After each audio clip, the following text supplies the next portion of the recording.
तीन मछलियां तीन मैकलिया। ये पंचतंत्र की उन लघु नैतिक कहानियों में से एक है जो बच्चों को जीवन का एक आवश्यक पाठ पढ़ाती है। एक छोटी सी नदी में तीन मछलियां रहती थी। प्रत्येक मछली एक अलग रंग की थी, लाल, नीली और पीली। फिर भी ये तीनों मछलियां एक दूसरे के साथ मिलजुल कर रहती थी। एक दिन नीली मछली किनारे के पास तैर रही थी और उसने मछुआरों की बातें सुनी। एक मछुआरा दूसरे से कह रहा था कि यह नदी में मछली पकड़ने का समय आ गया है। नदी की मछलियां यहाँ बहुत भोजन के लिए तैरती होंगी। चलो कल मछली पकड़ने चलते हैं। चिंतित नीली मछली अपने अन्य दो दोस्तों के लिए जितनी जल्दी हो सके तैर गई। उनके पास पहुंचकर उसने उन्हें कहा, सुनो सुनो, मैंने अभी अभी मछुआरों को बात करते हुए सुना है।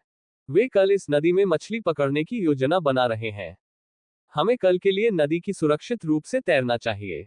इस बात पर लाल मछली ने कहा, ओह, ये सब ठीक है।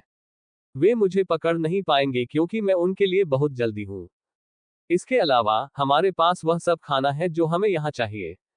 लाल मछली की बात सुनकर नीली मछली ने कहा, लेकिन हमें सिर्फ एक दिन के लिए यहाँ से कहीं सुरक्षित जगह पर चले जाना चाहिए। अब नीली मछली की बातें सुनकर पीली मछली ने कहा, मैं नीली मछली से सहमत हूँ। माना कि यह हमारा ये घर है, लेकिन हमें जरूर से सुरक्षित रहने की जरूरत है। इन दोनों मछलियों ने अपने दोस्तों को समझाने की कोशिश की, लेकिन कोई उनकी बातों पर भरोसा नहीं किया। जैसे ही अगली सुबह हुई, मछुआरों ने अपना जाल डाला और जितनी हो सके उतनी मछलियां पकड़ ली।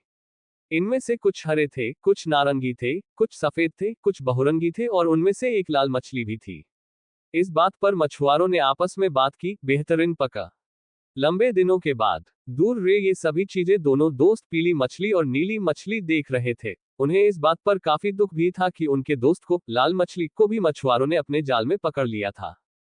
कहानी की सीख। इस कहानी से हमें ये सीख मिलती है कि जब कोई आपको किसी समस्या के बारे में चेतावनी देता है, तब ऐसे में उनकी बातों को समझदारी से सुनना और उसके ऊपर कार्य करना महत्वपूर्ण होता है। रोकथाम इलाज से बेहतर है।